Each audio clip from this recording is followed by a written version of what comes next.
Muchas gracias, Patricia, por haberme invitado en este día de celebración también de Asufin, que celebráis vuestro 10º aniversario de la asociación, y por tanto me he querido también sumar a esta celebración estando aquí con todos vosotros en este acto. No sé si se oye bien o hay una cierta... ¿Se escucha bien el micrófono? Vale, gracias. Muchas gracias también a la presentación por parte de Rubén, porque los dos son el organizador, Asufin, con Patricia a la cabeza, y la editorial Sepin, que también está colaborando con esta jornada de hoy. Una precisión, efectivamente, he sido coordinador y sigo siendo coordinador de la revista Jurídica Penal, pero eso sí, para dejar las cosas claras, y como antes decía Patricia, que hacemos desinteresadamente estas cosas, en ese caso, con la oportuna compatibilidad del Consejo General del Poder Judicial, el cual me ha dado el placer para poder estar en esa actividad docente de colaboración. Voy a hablar del derecho penal del consumo. El derecho penal del consumo es una rama del derecho pues que está en nacimiento, como tantas ramas del derecho, como el derecho que se trata aquí también, el derecho bancario, todas las acciones estas nuevas, preferentes, suelos, swap, no sé qué, bueno, una serie de cuestiones muy novedosas sobre el derecho que afecta a los consumidores y usuarios. Y voy a hablar del derecho penal de los consumidores, de la protección de los consumidores, con carácter general, y aportando mi experiencia en la Sala Segunda del Tribunal Supremo, en los asuntos que vemos, de algunas materias muchos, de otras materias menos, como voy a decir. Tal vez el día de mañana podamos ver más asuntos. Y me voy a referir también a mi etapa como fiscal general del Estado, en donde me topé inmediatamente con un tema de consumidores y usuarios.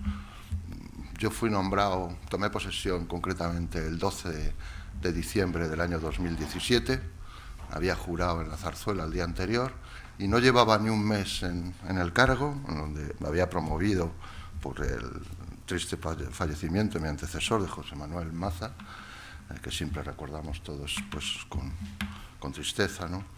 Bueno, pues me topé con un asunto de consumo inmediatamente nada más llegar. Yo tengo que decirles que he sido siempre una persona muy sensible a los consumidores y usuarios, porque, como se ha dicho incluso en esta mesa, pues he tenido la oportunidad de oírlo con el streaming, he tenido también la oportunidad de oírlo, que consumidores pues efectivamente somos todos. Y tuve la oportunidad de toparme con un asunto de consumo muy poco tiempo después.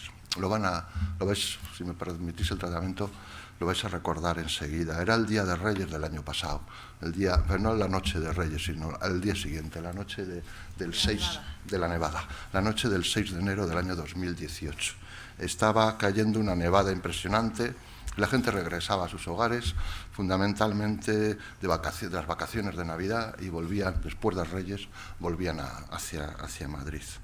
Era la autopista AP6, en sentido entrada a Madrid, y los vehículos quedaban atrapados por una nevada impresionante que estaba cayendo.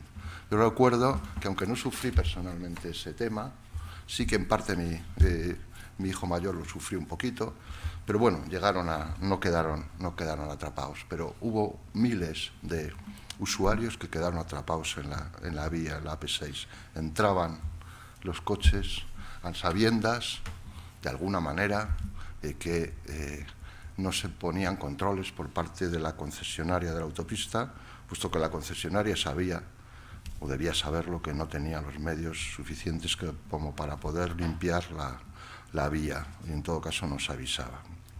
Bueno, pues es una cuestión que, sin prejuzgar el resultado que sea, pues yo la verdad es que tomé la decisión de que la Fiscalía iniciáramos diligencias, no penales, sino diligencias de consumo, diligencias civiles, para depurar las responsabilidades que fueran oportunas en esa materia. Ya en la comparecencia en el Congreso de los Diputados, que es un trámite previo al nombramiento del Fiscal General del Estado, en esa comparecencia ante la Comisión de Justicia del Congreso de los Diputados, yo les comenté que atañe al Estado social que la Constitución asigna al fiscal la función de procurar ante los tribunales la satisfacción del interés social. Y yo decía, aparte de la misión básica e irrenunciable de la institución en la que se configura el Ministerio Fiscal como perseguidor de los delitos, también es una magistratura de amparo. También debe proteger a las personas más débiles y más desprotegidas. Es una labor poco conocida en otros ministerios públicos y en especial de nuestro entorno cultural europeo.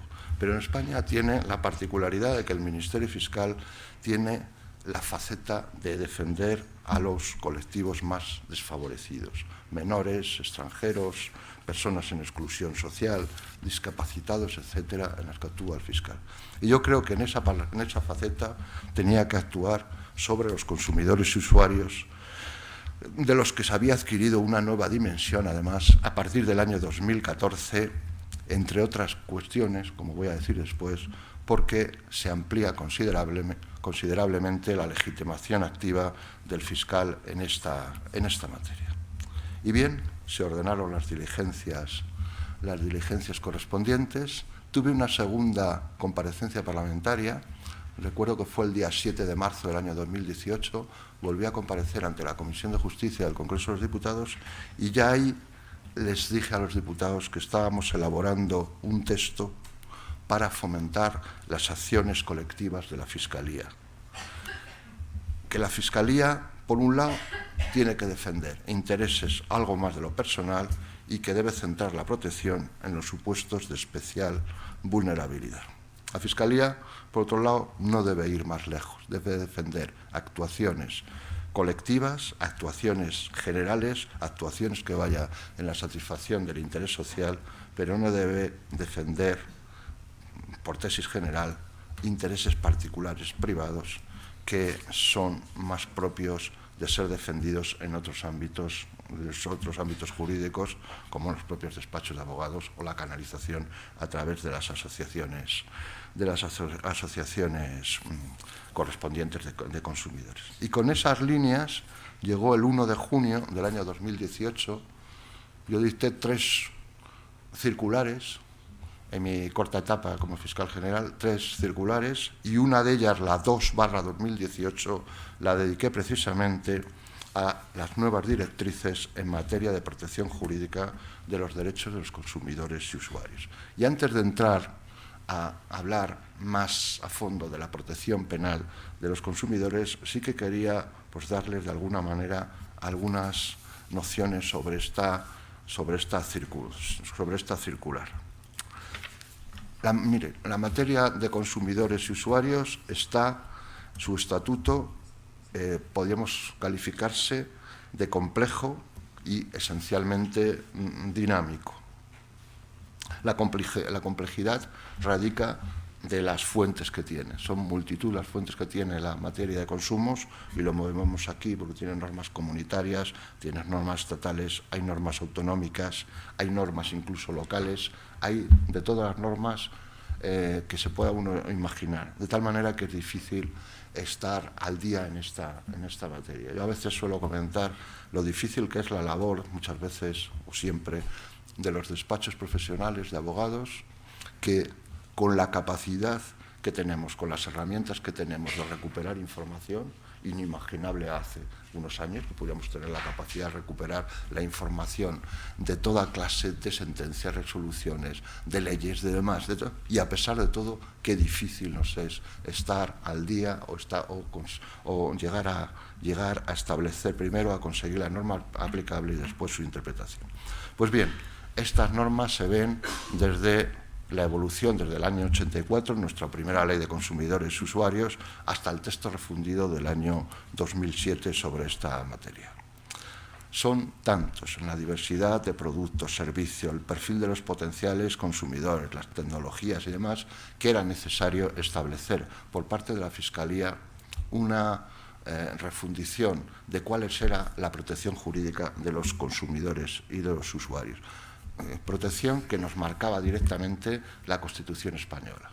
La Constitución española, en el artículo 51, como se sabe sobradamente, atribuye a los poderes públicos la garantía de la defensa de los consumidores y usuarios, tanto en su seguridad, salud, como en sus intereses económicos. Y ello se concreta pues, en una serie de actuaciones legales, sobre las cuales no quiero entrar pormenorizadamente, pero que son desde que la Ley de Enjuiciamiento Civil del año 2000, en 2002 se modifica su artículo 11 para dar una primera parte tímidamente de legitimación al Ministerio Fiscal en leyes, en acciones colectivas. En el 2009 se establece ya una especie de revolución en esta materia, puesto que le hace parte al Ministerio Fiscal en supuestos que afectan a una pluralidad de personas indeterminadas o de difícil determinación, lo que era necesario, pues, digamos, engrasar los ejes del Ministerio Fiscal para que pudiera empezar a desarrollar esa importantísima función. Con eso, la circular de 2010, que es la primera circular que se establece sobre esta materia, y la segunda de las que les estoy hablando ahora, la de 2018. Con eso se incrementan de forma exponencial, diría, la presencia progresiva del Ministerio Fiscal en acciones colectivas. Al comienzo de mi gestión como fiscal general me reuní con varias asociaciones de consumidores, usuarios y con todo tipo de asociaciones, también con esta asociación. Hablábamos de la posibilidad de que, y Patricia lo sabe, la posibilidad de que el Ministerio Fiscal tuviera una presencia mayor en sus acciones colectivas, en las defensas de consumidores y usuarios. Y esta es la línea que debe seguirse adelante en cuanto al Ministerio Fiscal. Tengan en cuenta que en el año 2014 se produce una última modificación del texto refundido de consumidores y usuarios para dar una legitimación completa al Ministerio Fiscal.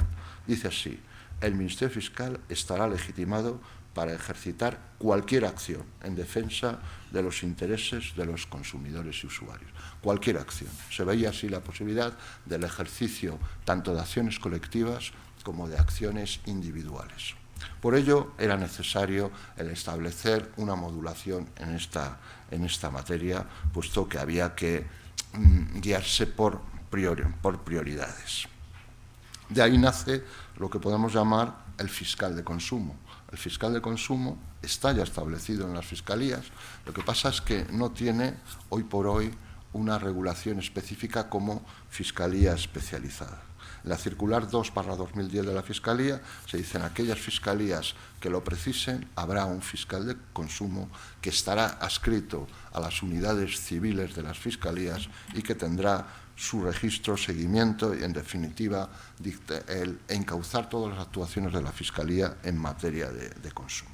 Y es que, tengo que decirlo, que soy muy partidario de las fiscalías especializadas, como soy partidario también de que hoy día pues, los despachos y, en fin, todo lo que es el mundo jurídico, de alguna manera ha de especializarse. La especialización en la actividad, en el caso de que hablo del fiscal, ha sido una exigencia derivada de los grandes cambios normativos, económicos, sociales y tecnológicos de todo orden que ha experimentado en nuestro país. De tal manera que en ese tipo de hitos de comparecencias parlamentarias y de cuestiones de directrices internas de la Fiscalía, siempre fui partidario de las fiscalías especializadas. Dije entonces que considero un acierto incorporar dos nuevas fiscalías que estaban ya a punto de ser hechas realidad. Una era la de discapacitados, otra de las materias que me preocupan sobremanera, porque tenemos una sociedad que el día de mañana va a ser una gran fuente de preocupación, el tema de las personas mayores y los discapacitados. Eso tenemos que atenderlo, lo estamos viendo venir. Enfermedades, por ejemplo, como Alzheimer, que son de una cantidad, de una consideración cuantitativa enorme, nos va a llegar. Luego el fiscal de discapacitados, en materia de propiedad intelectual industrial y, como no, en materia de consumidores usuarios. Bien, pues volviendo a lo que yo pensaba que se debía hacer en materia de consumidores y usuarios, yo creo que debemos hacer tres cosas. Una es informar, otra es actuar y otra es la formación. Desde el punto de la información, creo que se tienen que buscar y arbitrar los canales necesarios para que podamos tener una información relevante en relación con la protección de los consumidores y usuarios. En segundo lugar, las actuaciones judiciales que por su trascendencia colectiva sean necesarias, tanto desde el punto de vista penal como el civil.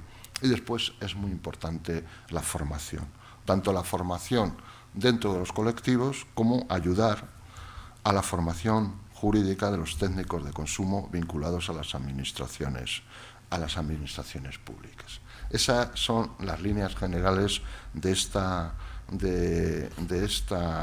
circular, que trata de otras materias más, como incluso los temas relacionados con las cuestiones prejudiciales europeas, que tanto se tratan en materia de consumo, donde hay una instrucción, la de 2016, para que el fiscal emita un dictamen correspondiente a esta materia, o como entendíamos, y ahí viene la circular, que deben ser atendidas las cuestiones tanto de las acciones individuales como de las colectivas. Porque, en definitiva, y con esta primera parte termino ya, lo que debe establecerse desde el punto de vista público ahora de la Fiscalía que yo estoy hablando es del consumidor vulnerable, es decir, aquella persona, consumidores somos todos, pero la clave de actuación de la Fiscalía es cuando estemos en presencia de colectivos de consumidores vulnerables. Y esa es la clave de actuación en esa materia. De la mano de ello, pues han producido grandes avances por la conjunción, yo creo, de una serie de elementos de todo orden de carácter jurídico que están convergiendo en materia de consumo. No solamente las sentencias, no solamente la actuación de la Fiscalía de la que planteo yo aquí, sino otros operadores jurídicos, abogados, asociaciones, notarios, registradores, en fin. Yo creo que sobre esta materia vamos por buen camino, en el sentido de que hay una sensibilización cada vez más importante en materia de consumo. Con esto entro ya en la faceta de la protección penal del consumidor. En materia de la protección penal del consumidor, yo creo que en toda protección jurídica hay tres fases. Una primera, que es la fase preventiva. En la fase preventiva, que no voy a entrar, pero están los asesoramientos jurídicos, y están también la labor importantísima de las asociaciones, con carácter de asesoramiento y carácter preventivo. La segunda faceta es la mediación. La mediación está también en auge. La mediación es algo importante que está en auge y que incluso se van a incorporar, probablemente en fechas próximas, iniciativas para que haya una mediación, si no generalizada, cuasi generalizada en muchas materias, porque es importante, ahorra costes y produce que la resolución de los conflictos sean de alguna manera menos traumáticas. Pero en todo caso llegará el conflicto como tal, y el conflicto como tal o va a ser resuelto por vía de arbitraje, que están ya, o por vía judicial, que es lo que nos toca, bien por la vía civil, contenciosa o la vía penal. Aunque la vía penal es preferente cuando se inicia un conflicto por la vía penal, yo creo que no es la más adecuada para su resolución. Y creo que no es la más adecuada para su resolución, salvo que afecte a intereses muy graves o que afecten a una generalización de personas. Con todo, la jurisdicción penal sabemos que es una jurisdicción siempre preferente y que cuando hay una cuestión prejudicial penal de la que no pueda prescindirse, las demás jurisdicciones esperan a que la jurisdicción penal diga lo que tenga que decir antes de resolver la suya, por mor del apartado segundo del artículo 10 de la Ley Orgánica del Poder Judicial. A los solos efectos prejudiciales, cada orden jurisdiccional puede conocer de los asuntos que no les estén atribuidos privadamente. Esto siempre lo he comentado, porque toda jurisdicción tiene que necesariamente establecer una serie de cuestiones prejudiciales. A veces pongo el ejemplo de que la misma definición del delito de robo, del delito de hurto en el 234, el que con ánimo de lucro toma las cosas muebles ajenas sin la voluntad de su dueño, está estableciendo una serie de conceptos civiles que abarcan todo el derecho civil, lo que son las cosas, lo que son los muebles, lo que es la geneidad. Es decir, el derecho en sí mismo interactúa en todas sus facetas para establecerse esas cuestiones prejudiciales. ¿Cómo ha acometido el legislador penal la cuestión del consumo? La cuestión del consumo. Pues no lo ha hecho afortunadamente como ha hecho en otras materias dignas también de protección. Fijaros que, por ejemplo, en materia medioambiental, en el delito ecológico, lo que ha hecho es incorporar todas las normas administrativas e incorporarlas al propio Código Penal a través del artículo 325. La infracción de las normas medioambientales son, cuando tiene el carácter de grave, la consideración de derecho de norma penal. Esto no lo ha hecho el Código Penal, que podría haberlo hecho mediante una especie de tipo de consumo, pero no se ha realizado. ¿Dónde están, pues, los tipos penales de consumo? Están en el título 13, que afecta a los delitos contra el patrimonio y el orden socioeconómico, o están desperdigados, digamos, por todo el articulado del Código Penal. ¿Qué debemos entender por derecho penal de consumo?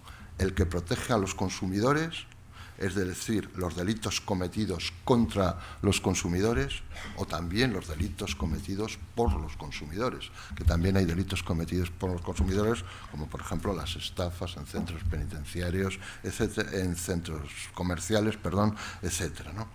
¿Qué es lo que debemos entender? ¿Puede haber un derecho penal de consumo o es ello imposible? Yo creo que debemos ir avanzando hacia la creación de un derecho penal de consumo, es decir, un derecho penal que satisfaga las exigencias de protección penal de los consumidores, pero qué duda cabe que no todas las facetas estrictamente patrimoniales lo van a hacer. Buena prueba de ello es que si nos ponemos ahora en los años 80, recordaréis el síndrome tóxico y el tema de la colza, del aceite de colza, que dio lugar a la famosa sentencia del Tribunal Supremo 23 de abril del 92, donde ahí no se afectaban tipos penales propiamente de consumos, sino que había muertes y lesiones graves. Por tanto, las muertes y las lesiones graves también afectan al derecho de los consumidores. Es una parte del derecho penal que no está constreñida, como vamos a ver, al capítulo tercero, del apartado tercero del título 13, no, sino que se extiende por muchas facetas del Código Penal. Hace un año tuve la ocasión de ser ponente en el caso en el que murieron desgraciadamente 5 chicas en el Madrid Arena, lo recordaréis, y un suceso trágico donde los haya, y qué duda cabe también que era un suceso de consumo y de usuarios, de una discoteca. Por tanto, no todo sobre esta materia. La jurisprudencia yo creo que ha sido además siempre muy receptiva en orden a ver con sensibilidad los asuntos de consumo, incluso los asuntos, ya que estamos aquí con una asociación, los asuntos de las asociaciones de consumidores y usuarios. He rescatado una sentencia, ya que tiene bastantes años, del año 1997, de 26 de septiembre, donde el Tribunal Supremo en vía penal se plantea la legitimación activa de una asociación de consumidores y se la otorga esa legitimación activa, haciéndola distinguir, diferenciándola de lo que es la propiamente acción popular. Sabemos que la distinción está en que la acción popular se exige fianza para poder personarse y además que no se pueden hacer reclamaciones civiles, mientras que las asociaciones que comparecen por unos intereses sus colectivos ni tienen ese tipo de connotaciones y además pueden realizar esas reclamaciones. Pues bien, decía entonces en medio minuto, es verdad que según se ha denunciado por sectores interesados, la legislación española no resulta demasiado generosa, decía, con los consumidores en el área de su protección personal. Pero va realizando una serie de argumentos esta sentencia, que ya la podemos considerar de una serie de años, y rescata el artículo 20 de la Ley de Consumidores del año 84, hace un parangón con la Ley de Publicidad del año 88, con la con la Ley de Competencia Desleal del año 91 y llega a conceder ese tipo de legitimación a las asociaciones de consumidores. En definitiva, si nos enfrentamos en el Código Penal cuál es su protección, lo primero que vamos a encontrar es un título aparentemente atractivo desde el punto de vista nuestro, de consumidores y usuarios, que es la sección tercera del capítulo 11 del título 13, como digo, contra el patrimonio del Código Penal. Se titula nada menos que los delitos relativos al mercado y a los consumidores. Y claro, así en principio nos parece que van a estar aquí las cosas, los tipos penales de más protección, pero no están todos ahí, porque salvo algunos que son especialmente interesantes, como el de la publicidad engañosa, cosa que no tiene tantas actuaciones penales como parecería que pudieran tener, o incluso la facturación engañosa por parte de las compañías de seguro o la alteración de los precios del mercado, el resto de los delitos que ahí se están tipificando son delitos que afectan más al mercado y menos a los consumidores, y afectan más al mercado desde el punto de vista del mercado de valores. Y trata de otros temas que aquí nos interesan menos, como el espionaje industrial, el desabastecimiento del mercado, la publicidad engañosa, como digo, o la captación fraudulenta de activos mediante el falseamiento de los folletos, que es otro tema también que está de moda en esta materia. Con todo, me interesa destacar de esta materia otro tipo penal que se debe conocer, que es la facturación fraudulenta por las compañías suministradoras de servicio, alterando o manipulando aquellos servicios que son ofertados por contador, e incluso las alteraciones del precio de mercado. Bien, es verdad que en las alteraciones del precio de mercado, la Comisión Nacional del Mercado de la Competencia es la que más está actuando en esta materia. Otros tipos penales incorporados al mercado de los consumidores son el uso de información privilegiada. Sobre ello, el Tribunal Supremo tuvo un amplio cuerpo de doctrinas sobre una serie de casos muy mediáticos que se dieron en esta materia. Y últimamente se han incorporado al Código Penal algo que trata de proteger los equipos interactivos de televisión o radiodifusión, es decir, aquellos elementos que cada vez más se van teniendo en las casas mediante el uso de las televisiones llamadas de pago, y se trata de proteger el pirateo de ese tipo de aparatos, bien mediante su fabricación, importación o distribución, como incluso su misma utilización.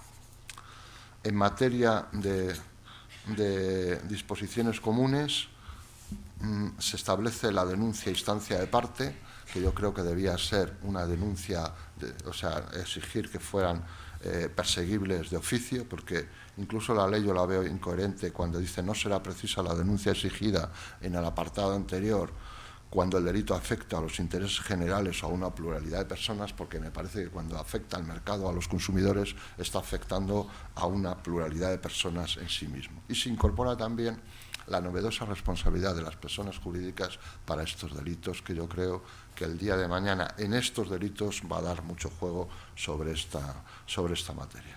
Por lo demás, los demás delitos fuera de este capítulo especial, los demás delitos con los que nos enfrentamos en el día a día, la práctica de los tribunales penales, son los tipos penales clásicos, y entre ellos resalta como primera figura jurídica y la más utilizada, sin duda, el delito de estafa. El delito de estafa es cometido con una gran frecuencia por parte de compañías y, por tanto, protege directamente a los consumidores. No solamente el delito de estafa relacionado con la típica comportamiento engañoso, sino esos otros comportamientos modernos, como son la manipulación informática, como son la facilitación o creación de medios o programas de ordenadores para cometer un desplazamiento patrimonial, o bien incluso la misma utilización de tarjetas, a los que me referiré un poco más adelante, ya para terminar, que es algo también que afecta mucho a los consumidores y usuarios y que están en el día a día de las actuaciones penales en materia de consumo, el tema de las tarjetas de crédito, de débito, cheques de viaje, etcétera. Dentro de sus agravaciones también, la ley penal es proclive a la protección de los consumidores. Tengas en cuenta que la primera agravación se produce cuando recaigan sobre cosas de primera necesidad, viviendas u otros bienes de interés social, o cuando dejen a una familia en una situación de alguna manera que deje a la víctima de su familia en un grave perjuicio económico.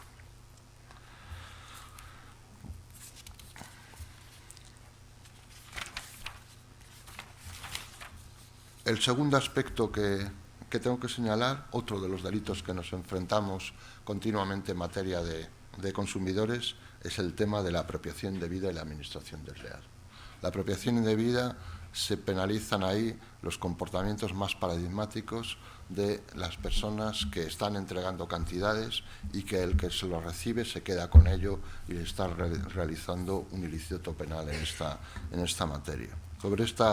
Sobre este delito ha habido una gran evolución, no solamente ya desde Agencia atrás, en sus famosos círculos secantes, sino como una sentencia del año 14, antecedente de la que les voy a decir ahora, en la que ya se penalizaban el uso de tarjetas de empresa con fines particulares. Esa sentencia del 14, antecedente de la muy reciente de las tarjetas Black, que es perfectamente conocida por todos. Por tanto, en esta materia estamos avanzando sobremanera en la apropiación indebida. En la apropiación indebida, los comportamientos que nos están llegando más a los tribunales son aquellas entregas de cantidades anticipadas para la construcción de una vivienda, en las cuales el promotor o constructor se queda con el dinero, ni construye la casa comprada, el piso, ni tampoco devuelve las cantidades que se le han ofertado. Y que esto ha sido una preocupación del legislador desde una vieja ley del año 68, establece un seguro especial y una cuenta especial para este tipo de promociones, hasta la última modificación de la ley de edificación del año 15, en la que el legislador sigue manteniendo que quedarse con el dinero de los consumidores que van a adquirir una vivienda es un claro delito de apropiación indebida. Y por último, quería terminar con las tarjetas de crédito. Las tarjetas de crédito, su falsificación ha dado lugar también a una casuística muy grande. Y ha dado lugar a una casuística muy grande porque el Código Penal, hasta la última modificación en el año 2015, consideraba el dinero de plástico como el dinero de curso legal. Se consideraba de la misma naturaleza y en realidad tiene mucho parangón uno con otro. Pero eso daba lugar a que residenciaba la represión o el enjuiciamiento de estos delitos de falsificación de moneda, de falsificación de tarjetas a través de la Audiencia Nacional, que es el órgano correspondiente para enjuiciar los delitos de falsificación de moneda. Eso ha dado lugar a que eso no era suficientemente operativo. El legislador ha entendido que debía establecer un tipo penal nuevo de protección también del consumidor y de la protección del consumo a través del pago con tarjetas de crédito en el artículo 399 bis, bajo 3 apartados. Un apartado de la penalización de la falsificación de este tipo de tarjetas, que deben ser penalizadas con todo el vigor posible, puesto que si el consumo y el mercado desconfía de las tarjetas de crédito, el consumo se viene abajo. Se viene abajo la economía y se viene abajo nuestro sistema digamos, económico. Es fundamental que los medios de pago tengan una protección especialmente intensa. Yo recuerdo que hace unos años, ya bastantes, los cheques en descubierto tenían una penalidad que era más o menos, digamos, simbólica y que no servían para que se protegiera como tal. ¿Qué ocurría? Que en extranjero pues se veía que eso no servía para nada, que no se podía pagar con cheque, porque en el extranjero el cheque era como, hoy la tarjeta, era como dinero, tenía que tener una protección.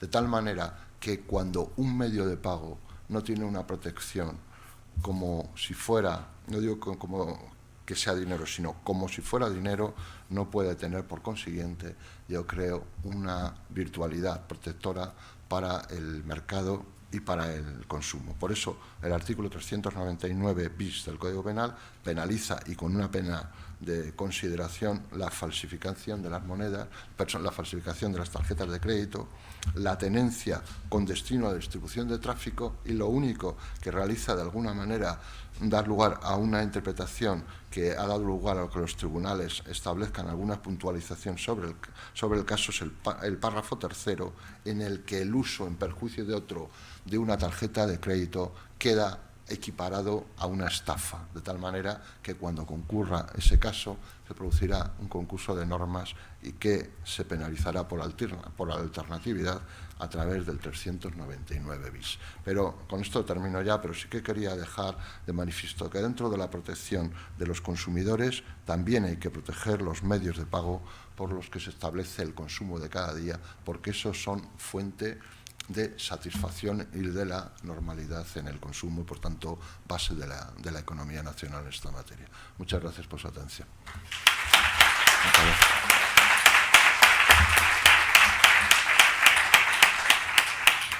Patricia, no sé si nos da alguna pregunta. 5 minutillos. 5 minutillos, alguna pregunta por parte del público. Por aquí, primera.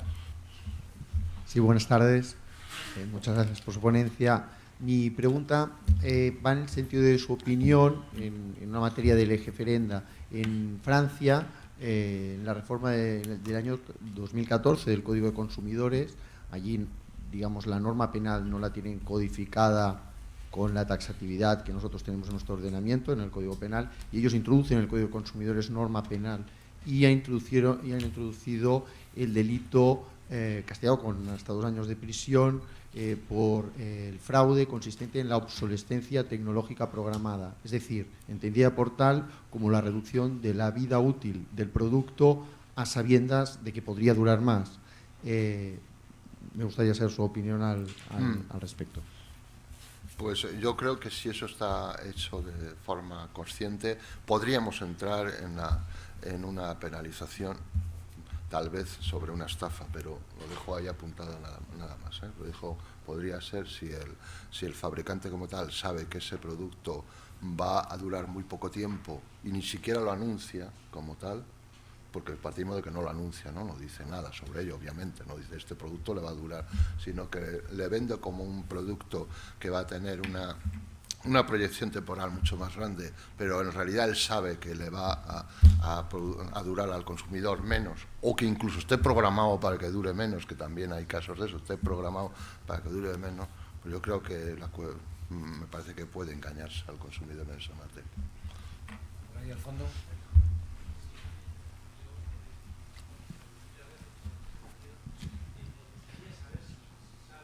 Perdona, que te pasan el micrófono, que se oye mal.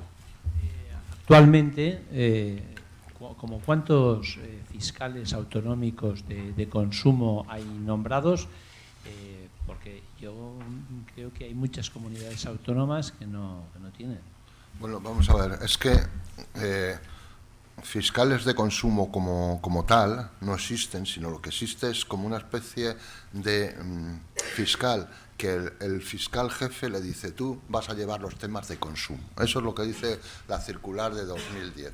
La circular de 2010 viene a decir, en cada fiscalía territorial, dependiendo las singularidades de la fiscalía, dependiendo de que sean más grandes o más pequeños, podrá haber uno o varios fiscales que hagan ese cometido de llevar bajo la dependencia del fiscal de civil, puesto que todavía no hay una fiscalía especializada de consumidores y usuarios, esa materia.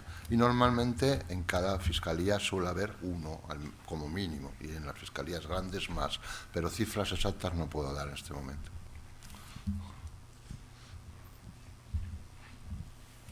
Quería preguntarle, porque antes, cuando manifestaba sobre las competencias de la Fiscalía en el ámbito de consumo, no sé si yo no le entendí bien, que hablaba de la función de la Fiscalía en el ámbito de consumo era únicamente en caso de consumidores vulnerables, especialmente vulnerables. No sé si le he entendido bien. Sí. Quería saber qué criterios se utilizan para saber cuándo los consumidores son vulnerables o no, porque no sé si hace la misma distinción con el caso de los discapacitados vulnerables o no vulnerables. Para mí el concepto de consumidor ya implica de facto esa vulnerabilidad y por tanto sería como, me sonaba como lo de querella criminal, ¿no? Redundante. No sé si es que no lo he entendido bien o cuáles son los criterios que se utilizan desde la Fiscalía. Gracias. No, yo lo que quería decir es que el carácter de la magistratura de amparo que supone la Fiscalía va dirigida fundamentalmente a proteger a aquellos colectivos más desfavorecidos. Y hablaba de discapacitados, de menores, de extranjeros en su caso, o de otro tipo de personas en riesgo de exclusión social. Me refería fundamentalmente a esa materia. Y hablaba también de que el consumidor vulnerable es un concepto jurídico indeterminado por esencia, pero que tiene que darnos la clave de cuándo el Ministerio Fiscal tiene que estar en presencia de ejercitar acciones colectivas en aquellos colectivos fundamentalmente que sean más vulnerables, y estos pues, lo pueden ser. Y que la legislación de las comunidades autónomas regulan esta materia y la regulan con carácter sectorial y de muchas clases.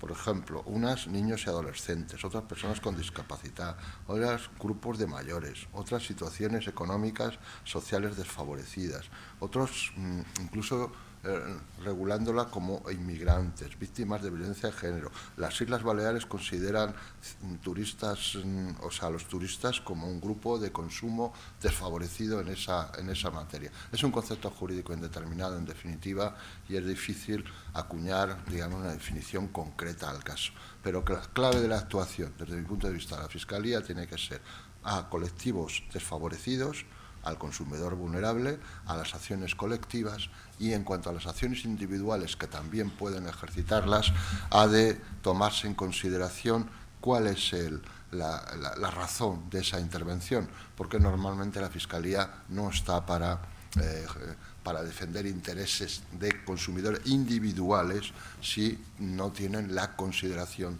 de ser un consumidor vulnerable. A eso es a lo que me refería. Última pregunta por allí. Sí, buenas tardes, muchas gracias. Yo quisiera plantear varias cuestiones. Creo que se ha avanzado mucho desde el primer caso penal de consumo relevante, que fue el caso de la colza, que fue el que verdaderamente determinó la relevancia penal de la protección de los consumidores y que determinó también una legislación protectora, la de 1984, pero creo que el impacto o el desarrollo ha venido también determinado por el reconocimiento de la responsabilidad penal de las personas jurídicas, que venía muy livianamente considerado como responsabilidad civil subsidiaria en el Código Penal anterior. Sin embargo, creo que existen todavía varios problemas que se tienen que dilucidar o aclarar en esa jurisdicción. La primera de ellas, y que creo que ya es un clamor social, es la supresión del artículo 324 en cuanto a la limitación del tiempo de la instrucción. Es evidente que en determinados casos el tiempo que se establece, y sobre todo en el caso de las estafas y de los delitos económicos, es francamente limitado y puede favorecer la impunidad de esos delitos y que el consumidor se quede pues prácticamente in albis después de 2 años de instrucción, que vea que no se ha hecho absolutamente nada por defenderle. Y en segundo lugar viene precisamente al hilo de la legitimación activa de las asociaciones de consumidores, porque a pesar de la sentencia que, como bien dice, se manifestó como una legitimación activa separada de la acción popular, lo cierto es que en la actualidad las asociaciones de consumidores solamente tienen la vía, o por lo menos de facto solo se les reconoce la vía de la acción popular. Y la acción popular, además, para mi gusto, para mi criterio, de una manera distorsionada de lo que realmente dice la Ley de Enjuiciamiento Criminal y la Ley Orgánica del Poder Judicial. Una acción popular es cierto que cuando es la que inicia querella efectivamente tiene que presentar fianza, pero también es doctrina del Tribunal Supremo, que ha sido superada, parece ser, por el propio Tribunal Constitucional, que una vez que se han iniciado las investigaciones penales, esa exigencia de fianza no es precisa. ¿Eso qué es lo que sucede? Que, lógicamente, asociaciones como las que hoy es la que ha realizado el Congreso no puede acceder a una acción popular efectiva porque las fianzas se ponen, contrariamente a lo que dice la Ley Orgánica del Poder Judicial, en una cuantía que les impide esa actuación. Y de la experiencia además que tenemos en cuanto a determinadas acciones populares junto con la Fiscalía, son realmente las que son efectivas en cuanto a la investigación de los delitos y en cuanto a la promoción del castigo de los criminales. Y otra limitación que tenemos, y que también considero totalmente injusta, por mucho que el Tribunal Constitucional la haya ratificado, porque creo que afecta claramente a la libre elección de la defensa, es la práctica que se ha establecido en la Audiencia Nacional, al menos, en cuanto a obligar a ir a todas las acciones populares bajo una misma representación y defensa. Yo creo que si una asociación ha confiado en un letrado o letrada determinada, tiene que ser ese letrado o esa letrada determinada la que continúe con esa acción popular.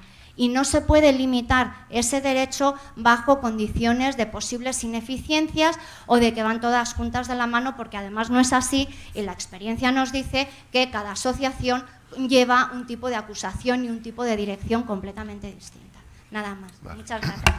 Muchas gracias. Han sido varias y muy interesantes las preguntas que me han hecho y que me dan oportunidad pues para extenderme un poquito más ya en las postrimerías ya de la jornada de hoy, pero de algunas cuestiones. Una de las cuestiones que ha sacado efectivamente la responsabilidad penal de las personas jurídicas.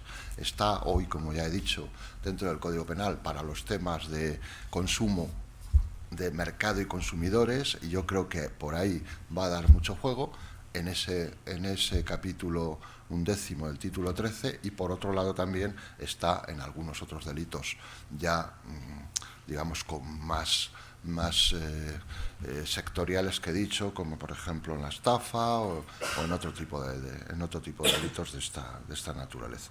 Por tanto, coincido con que la responsabilidad penal de las personas jurídicas dará sus frutos, porque estamos acudiendo al nacimiento de una nueva teoría jurídica del delito, que es la teoría jurídica del delito de las personas jurídicas, que, como he tenido ocasión de decir alguna vez, si la teoría jurídica del delito de las personas físicas todavía no está acabada, ni mucho menos, y llega a siglos de construcción en la dogmática penal, ¿qué vamos a decir de la teoría jurídica de las personas jurídicas, que acaba, como suele decirse, de nacer en estos momentos?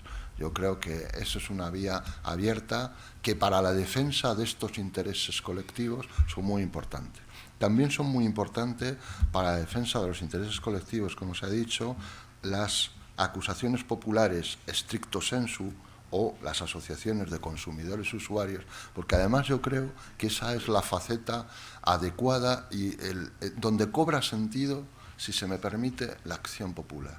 La acción popular cobra sentido en nuestro derecho, que es un derecho especial en esa materia, que no lo suelen tener en otros ordenamientos comparados, este mismo resorte, este mismo instrumento de persecución penal, cobra especial entidad y justificación en los intereses difusos de determinados colectivos de consumidores, por ejemplo, determinados colectivos de aspectos medioambientales, por ejemplo. Ahí cobra también verdaderamente sentido la acción popular como tal, porque eso no lo cubre en otro tipo de actuaciones fuera, claro, del Ministerio Fiscal.